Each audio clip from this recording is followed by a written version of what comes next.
അസ്സലാമു അലൈക്കും വറഹ്മത്തുള്ളാഹി ബിസ്മില്ലാഹിർ റഹ്മാനിർ റഹീം അൽഹംദുലില്ലാഹി റബ്ബിൽ ആലമീൻ അസ്സലാത്തു വസ്സലാമു അലാ അഷ്റഫിൽ മുർസലീൻ വഅലാ ആലിഹി വഅസ്ഹാബിഹി അജ്മഈൻ അമ്മാ ബഅദ് അഊദു ബില്ലാഹി മിനശ് ശൈത്വാനിർ റജീം ബിസ്മില്ലാഹിർ റഹ്മാനിർ റഹീം യുരീദൂന അൻ യുത്ഫിഉ നൂറല്ലാഹി ബിഅഫ്വാഹിഹിം വയഅബല്ലാഹു ഇല്ലാ യുതിമ്മ നൂറഹു വലൗ കരിഹൽ കാഫിറൂൻ.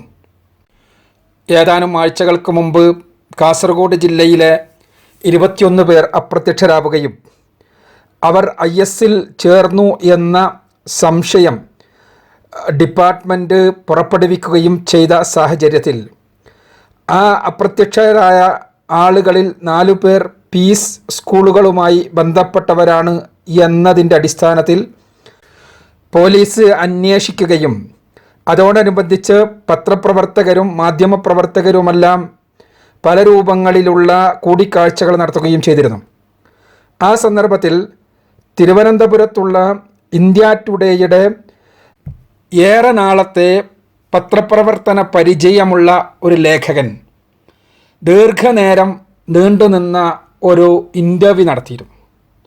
ആ ഇൻ്റർവ്യൂവിൽ അദ്ദേഹം ഭീകരവാദത്തെയും അതോടുള്ള നമ്മുടെ സമീപനത്തെയുമെല്ലാം കുറിച്ചുള്ള വിശദമായ ഒരു ചോദ്യങ്ങളുണ്ടായിരുന്നു. ഈ ഇൻ്റർവ്യൂവിൻ്റെ അവസാനത്തിൽ അദ്ദേഹം എന്നോട് പറഞ്ഞു, കേരളത്തിൽ കുറേ നാളുകളായി നിങ്ങൾ നടത്തുന്ന പ്രോഗ്രാമുകൾ വീക്ഷിക്കുന്നയാളാണ് ഞാൻ, അതേപോലെ തന്നെ നിങ്ങളുടെ പ്രസിദ്ധീകരണങ്ങൾ വായിക്കുന്നയാളാണ് ഞാൻ, പുസ്തകങ്ങളിലും പലതും വായിച്ചിട്ടുമുണ്ട്. ഭീകരവാദത്തിനെതിരെ തീവ്രവാദത്തിനെതിരെ ശക്തമായ നിലപാടുമായി മുന്നോട്ടു പോകുന്നവരാണ് നിങ്ങൾ എന്ന് ഞങ്ങൾക്ക് കൃത്യമായി അറിയാം. അതുകൊണ്ട് തന്നെ പത്രപ്രവർത്തകൻ എന്ന നിലക്കല്ലാതെ നിങ്ങളോട് എനിക്ക് നൽകുവാനുള്ള ഒരു ഉപദേശമുണ്ട്. അത് മറ്റൊന്നുമല്ല, ഈ സംഭവങ്ങൾ സ്വാഭാവികമായും നിങ്ങളെപ്പോലെ ഭീകരവാദത്തിനും തീവ്രവാദത്തിനുമെതിരെ ശക്തമായ ബൗദ്ധികമായ നിലപാടുകൾ സ്വീകരിച്ചുകൊണ്ട് മുന്നോട്ടു പോകുന്ന ആളുകളെ തീവ്രവാദികളും ഭീകരവാദികളുമാക്കുക എന്ന ഒരു ദൗത്യം കൂടി നിർവഹിക്കുവാൻ സാധ്യതയുണ്ട്. അതുകൊണ്ട് തന്നെ നിങ്ങളെപ്പോഴും ശ്രദ്ധിച്ചു കൊണ്ടിരിക്കണം. നിങ്ങൾ ഒരിക്കലും തന്നെ ആരാണോ ഇതിൻ്റെ പിന്നിൽ പ്രവർത്തിക്കുന്നത് അവരുടെ വലയിൽ പെട്ടുപോയിക്കൊണ്ട് ഭീകരവാദത്തിൻ്റെ ആളാവുകയോ തീവ്രവാദത്തിൻ്റെ വക്താവായി തീരുകയോ ചെയ്യരുത്. അത് അങ്ങനെ സംഭവിച്ചാൽ അത് നിങ്ങളുടെ സമുദായത്തിന് വലിയ നഷ്ടവും അതോടൊപ്പം തന്നെ വലിയ അപജയവും അപകടവുമായിരിക്കും എന്ന് അദ്ദേഹം പറഞ്ഞു. ദീർഘനാളത്തെ പത്രപ്രവർത്തന പരിചയമുള്ള അദ്ദേഹത്തിൻ്റെ വാക്കുകൾ എന്നെ വല്ലാതെ ആശ്ചര്യപ്പെടുത്തി. കാരണം കഴിഞ്ഞ 3 പതിറ്റാണ്ടുകളായി തീവ്രവാദത്തിനും ഭീകരവാദത്തിനുമെതിരെയുള്ള കേരളത്തിലെ ബൗദ്ധികമായ മുന്നേറ്റങ്ങളിൽ കഴിയാവുന്ന രൂപത്തിൽ പ്രവർത്തിച്ച ഒരു വ്യക്തി എന്നുള്ള നിലക്ക് ഭീകരവാദം എങ്ങനെയാണ് മുസ്ലിം മനസ്സുകൾക്കകത്തേക്ക് കടന്നു ചെല്ലുന്നത് എന്ന് അന്താരാഷ്ട്ര തലത്തിൽ തന്നെ നടക്കുന്ന പ്രവർത്തനങ്ങളെ നിരീക്ഷിച്ചുകൊണ്ട് അപഗ്രഥിക്കുവാൻ ഒരുപാട് വേദികൾ ചെലവഴിച്ച ഒരാൾ എന്നുള്ള നിലക്ക് ഞാൻ മനസ്സിലാക്കിയിടത്ത് തന്നെയാണ് കാര്യങ്ങൾ എന്ന് അദ്ദേഹം അപഗ്രഥിച്ച് കേട്ടപ്പോൾ മുസ്ലിമല്ലാത്ത എന്നാൽ നമ്മളോടെല്ലാം ഗുണകാംക്ഷയുള്ള ദീർഘനാളത്തെ പത്രപ്രവർത്തന പാരമ്പര്യമുള്ള ആനുകാലികങ്ങളിലൂടെ ദൃശ്യമാധ്യമങ്ങളിലൂടെ എപ്പോഴും കണ്ണോടിച്ചു കൊണ്ടിരിക്കുന്ന അദ്ദേഹം പറഞ്ഞത് കേട്ടപ്പോൾ നാം പറഞ്ഞതും നാം ജനങ്ങളെ ബോധ്യപ്പെടുത്തുവാൻ ശ്രമിച്ചതും തന്നെയാണ് വസ്തുത എന്ന് ഒരിക്കൽ കൂടി ബോധ്യപ്പെടുകയായിരുന്നു. ഇപ്പോൾ ചിത്രം കുറേ കൂടി വ്യക്തമാവുകയാണ്. ഭീകരവാദത്തിനും തീവ്രവാദത്തിനും എതിരെ ശക്തമായ നിലപാടെടുത്തവരെ തന്നെ ഭീകരവാദികളാക്കി മുദ്രീകരിച്ചുകൊണ്ട് ആദർശ പ്രബോധന രംഗത്ത് ശക്തമായി നിലകൊള്ളുന്ന ആളുകളെ മൊത്തത്തിൽ തന്നെ അവർ ഇസ്ലാം മാത്രമാണ് സത്യമെന്ന് പറയുന്നത് കൊണ്ട് തന്നെ അവരാണ് ഭീകരതയുടെ യഥാർത്ഥത്തിലുള്ള വിത്ത് പാകുന്നവർ എന്ന ധാരണ സൃഷ്ടിക്കുവാൻ ഉള്ള പരിശ്രമങ്ങൾ സർക്കാരും മാധ്യമങ്ങളും ഒറ്റക്കെട്ടായി നിർവഹിക്കുന്ന ഒരു കാലത്തോടുകൂടിയാണ് നമ്മൾ കടന്നു പോകുന്നത്. ഇവിടെ ഒരു മുസ്ലിമിനെ സംബന്ധിച്ചിടത്തോളം വളരെ ശ്രദ്ധയോടുകൂടി മുന്നോട്ട് പോകേണ്ടതുണ്ട്. അവൻ ആരെയെങ്കിലും ഭയപ്പെടേണ്ടവനല്ല. അള്ളാഹു സുബ്ഹാനഹു വ തആല അവന്റെ നിയമമനുസരിച്ച്, തീരുമാനമനുസരിച്ച് മാത്രമാണ് ഭൂമിയിൽ കാര്യങ്ങൾ മുഴുവനും സംഭവിക്കുന്നത് എന്ന്, ഈ പ്രപഞ്ചത്തിലെ ധൂളികൾ പോലും ചലിക്കുന്നത് എന്ന് മനസ്സിലാക്കുന്ന അവനെ സംബന്ധിച്ചിടത്തോളം പടച്ചതമ്പുരാന്റെ കൃത്യമായ കണക്കുകൾക്ക് വിധേയമായി നടക്കുന്ന, അവന്റെ വിധിക്ക് വിധേയമായി നടക്കുന്ന ഈ ഏത് സംഭവമുണ്ടെങ്കിലും അതെല്ലാം ആത്യന്തികമായി നന്മയായിരിക്കുമെന്നും അള്ളാഹുവിൻ്റെ റഹ്മത്താണ് അതിൻ്റെ പിന്നിൽ എന്നും മനസ്സിലാക്കേണ്ടവനാണ് മുസ്ലിം. പ്രശ്നങ്ങളിലും പ്രയാസങ്ങളിലും പ്രതിസന്ധികളിലും തളരുകയല്ല മുസ്ലിം ചെയ്യുക. അതവൻ്റെ ഈമാൻ കൂടുതൽ ബലപ്പെടുത്തുകയും അത് ആദർശ പ്രബോധന രംഗത്ത് കൂടുതൽ ശക്തമായി നിലനിൽക്കുവാൻ പ്രചോദിപ്പിക്കുകയുമാണ് ഉണ്ടാവുക. അതിനർത്ഥം ഏതൊരു പ്രശ്നത്തിലും സിംഹം വായ പൊളച്ചു നിൽക്കുമ്പോൾ വായക്കകത്തേക്ക് തലയിട്ട് കൊടുക്കണമെന്നല്ല. തീർച്ചയായും ഏതൊരു പ്രശ്നവും പ്രതിസന്ധിയും ഉണ്ടെങ്കിൽ അതിനെ ഇല്ലാതെയാക്കുന്നതിന് വേണ്ടി നിയമപരമായ മാർഗങ്ങളിലൂടെ ശക്തമായി പരിശ്രമിക്കേണ്ടത് മുസ്ലിമിൻ്റെ ബാധ്യതയാണ്. ആ ബാധ്യത നിർവഹിക്കുകയും ബാക്കി അള്ളാഹുവിൽ ഭരമേൽപ്പിക്കുകയും ചെയ്യാൻ മുസ്ലിം. ഇസ്ലാമിക പ്രബോധനം എന്നത് മുസ്ലിമിന് ഒരു ഒഴിവുകാല വിനോദമല്ല, മറിച്ച് ജീവിതത്തിൻ്റെ എല്ലാ സന്ദർഭങ്ങളിലും കൃത്യമായി നിർവഹിക്കേണ്ട, ഓരോ മുസ്ലിമും അവന് കഴിയാവുന്ന രൂപത്തിൽ നിർവഹിക്കേണ്ട ബാധ്യത.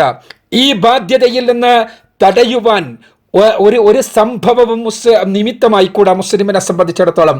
അവന് ആദർശ പ്രബോധന രംഗത്തൊരു മാർഗമല്ലെങ്കിൽ മറ്റു മാർഗങ്ങളിലൂടെ ഈ ദൗത്യം നിർവഹിച്ചു കൊണ്ടിരിക്കും.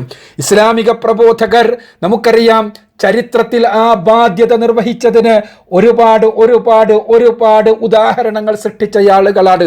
ജയിലറകൾക്കകത്ത് പിടിച്ചിട്ട സന്ദർഭങ്ങളിൽ പോലും അവർക്ക് ലഭിക്കുന്ന ആ അവസരങ്ങൾ ഉപയോഗപ്പെടുത്തി, പേന ഉപയോഗപ്പെടുത്തി, അതല്ലാത്ത മാർഗങ്ങളിലൂടെ അള്ളാഹു പഠിപ്പിച്ചതെന്താണോ അത് മറ്റുള്ളവർക്ക് പറഞ്ഞു കൊടുത്തവരാണവർ. അതുകൊണ്ട് തന്നെ ആദർശ പ്രബോധന രംഗത്തെ തകർക്കുവാനും തളർത്തുവാനും ഏതെങ്കിലും ഭീകരാരോപണങ്ങൾ വഴി കഴിയുമെന്നാരെങ്കിലും കരുതുന്നുവെങ്കിൽ അവർക്ക് തെറ്റുപറ്റി എന്നുള്ളതാണ് യാഥാർത്ഥ്യം. ഇവിടെ മുസ്ലിമിനെ സംബന്ധിച്ചിടത്തോളം അവന്റെ ഈമാൻ പരീക്ഷിക്കപ്പെടുകയാണ്, അവന്റെ പ്രതിജ്ഞാബദ്ധത പരീക്ഷിക്കപ്പെടുകയാണ്. ഏത് സന്ദർഭത്തിലാണെങ്കിലും പരിശുദ്ധ ഖുർആനിൻ്റെയും തിരുസുന്നത്തിൻ്റെയും അടിസ്ഥാനത്തിലുള്ള അവൻ്റെ ഇസ്ലാമിക ജീവിതം ചിട്ടപ്പെടുത്തി അതിൽ യാതൊരു രൂപത്തിലുമുള്ള കോംപ്രമൈസുകൾ ചെയ്യാതെ നിലനിൽക്കുകയും അതോടൊപ്പം തന്നെ അള്ളാഹു മാത്രമാണ് ആരാധ്യൻ എന്നുള്ള വസ്തുത ഏത് കൊമ്പൻ്റെ മുന്നിലും തുറന്നു പറയുകയും ചെയ്യുക എന്നതാണ് അവൻ്റെ ഉത്തരവാദിത്വം. ആ ഉത്തരവാദിത്വം നിർവഹിച്ചുകൊണ്ട് മുന്നോട്ട് പോവുകയാണ് ഏത് പ്രതിസന്ധി ഘട്ടത്തിലും മുസ്ലിം ചെയ്യുക. ആ ഉത്തരവാദിത്വം നിർവഹിക്കുന്നതിൽ നിന്ന് മുസ്ലിമിനെ തടയാൻ ലോകം മുഴുവനും എതിരുവായി വന്നാൽ പോലും സാധ്യമല്ല എന്നുള്ളതാണ് യാഥാർത്ഥ്യം. ഒരു പാഠപുസ്തകത്തിൽ ഒരു ചെറിയ പരാമർശത്തിൻ്റെ പേരിൽ മതവിദ്വേഷം പ്രചരിപ്പിക്കുന്നതിന് വേണ്ടിയാണ് നമ്മൾ സ്ഥാപനങ്ങൾ നടത്തുന്നത് എന്ന് വ്യാഖ്യാനിക്കുന്ന ആളുകളോട് വളരെ വിനീതമായി നമുക്ക് പറയാനുള്ളത്, നമ്മുടെ പൂർവ്വകാല ചരിത്രമെങ്കിലും എല്ലാവരും പരിശോധിക്കണമെന്നാണ്. നിച്ച് ഓഫ് ട്രൂത്തുമായി ബന്ധപ്പെട്ടുകൊണ്ട് പ്രവർത്തിക്കുവാൻ തുടങ്ങിയിട്ട് 2 പതിറ്റാണ്ടിലേറെ കാലമായി ഞാൻ. ഈ സന്ദർഭത്തിൽ നൂറുകണക്കിന് പ്രഭാഷണങ്ങൾ നിർവഹിച്ചിട്ടുണ്ട്, ഒരുപാട് ലേഖനങ്ങൾ എഴുതിയിട്ടുണ്ട്, ഒരുപാട് പുസ്തകങ്ങൾ എഴുതിയിട്ടുണ്ട്. ഈ ലേഖനങ്ങളും ഈ പുസ്തകങ്ങളും ഈ പ്രഭാഷണങ്ങളും ഒന്നും ഇരുട്ടിൻ്റെ മറവിൽ വെച്ചുകൊണ്ട് നിർവഹിച്ചതല്ല, മറിച്ച് പരസ്യമായി നിർവഹിക്കപ്പെട്ടതാണ്. ആർക്കും അതെപ്പോഴും പരിശോധിക്കാൻ കഴിയുന്ന രൂപത്തിൽ ഇൻ്റർനെറ്റിൽ ലഭ്യമാണ്, പ്രസിദ്ധീകരണാലയങ്ങളിൽ ലഭ്യമാണ്, എവിടെയും ലഭ്യമാണ്. അവ എവിടെയെങ്കിലും പരിശോധിച്ച് കഴിഞ്ഞ 3 പതിറ്റാണ്ടോളം കാലം നിർവഹിച്ച ഈ ദൗത്യത്തിൻ്റെ എവിടെയെങ്കിലുമുള്ള അക്ഷരങ്ങൾ കിടക്കുകൂടി പരിശോധിച്ചെങ്കിലും ഭീകരവാദത്തെ അനുകൂലിക്കുന്ന, തീവ്രവാദത്തെ അനുകൂലിക്കുന്ന, അന്യമത വിദ്വേഷം പ്രചരിപ്പിക്കുന്ന രൂപത്തിലുള്ള വല്ലതും കണ്ടെത്താൻ കഴിയുമോ എന്ന കാര്യം ഞാൻ വെല്ലുവിളിയുടെ സ്വരത്തിൽ തന്നെ ചോദിക്കുവാൻ ആഗ്രഹിക്കുകയാണ്. കഴിയില്ല എന്ന് ആത്മവിശ്വാസമുള്ളത് കൊണ്ടാണ് നമ്മൾ പറയുന്നത്. കാരണം നമ്മെ സംബന്ധിച്ചിടത്തോളം പരിശുദ്ധ ഖുർആനിൽ നിന്നും തിരുസുന്നത്തിൽ നിന്നും ദീൻ പഠിച്ച ആളുകളെ സംബന്ധിച്ചിടത്തോളം ഭീകരവാദവും തീവ്രവാദവുമെല്ലാം ഈ ഖുർആനും സുന്നത്തും പഠിപ്പിക്കുന്ന മതത്തിന് തികച്ചും വിരുദ്ധമായ, തികച്ചും എതിരിൽ നിൽക്കുന്ന ആശയങ്ങളാണ്. അതുകൊണ്ടാണ് ഭീകരവാദവുമായി ബന്ധപ്പെട്ട ചർച്ചകളിലെല്ലാം അർത്ഥശങ്കക്കിടയില്ലാത്തവണ്ണം നമ്മൾ പറയാറുള്ളത്, ഈ ഭീകരവാദം എന്ന പ്രതിഭാസം അന്താരാഷ്ട്ര രാഷ്ട്രീയത്തിൻ്റെ ഫലമായി, ലോക രാഷ്ട്രീയത്തിൻ്റെ ഫലമായി ഉണ്ടായ ഈ പ്രതിഭാസം, അതിൻ്റെ പിന്നിലുള്ളത് ഇസ്ലാമിൻ്റെ ശത്രുക്കളാണ്.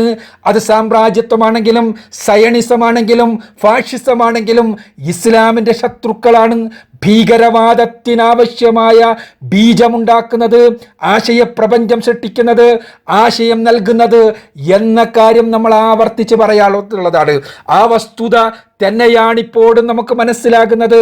ഭീകരവാദത്തെ വളർത്താൻ ഇസ്ലാമിക പ്രബോധകന്മാരുടെ തലയിലേക്ക് ഭീകരവാദാരോപണം ഉന്നയിച്ച് അവരെ അടക്കം ഭീകരവാദികളാക്കി ലോകത്തിൻ്റെ മുന്നിൽ ഇതാ ഇവർ ഭീകരവാദികളാണെന്ന് വരുത്തി തീർത്ത് ഇസ്ലാം ഭീകരവാദമാണ് എന്ന് വരുത്തി മുസ്ലിങ്ങളിൽ വൈകാരികമായി ചിന്തിക്കുന്ന ആളുകളെ ഭീകരമായി തീവ്രവാദപരമായി പ്രതികരിപ്പിച്ച് തങ്ങളുടെ ലക്ഷ്യം നേടുക എന്ന വളരെ സമർത്ഥമായ പദ്ധതിയാണ്, ഇസ്ലാം വിരുദ്ധ ശക്തികളുടെ പദ്ധതിയാണ് ഇവക്ക് മുന്നിലുള്ളത്.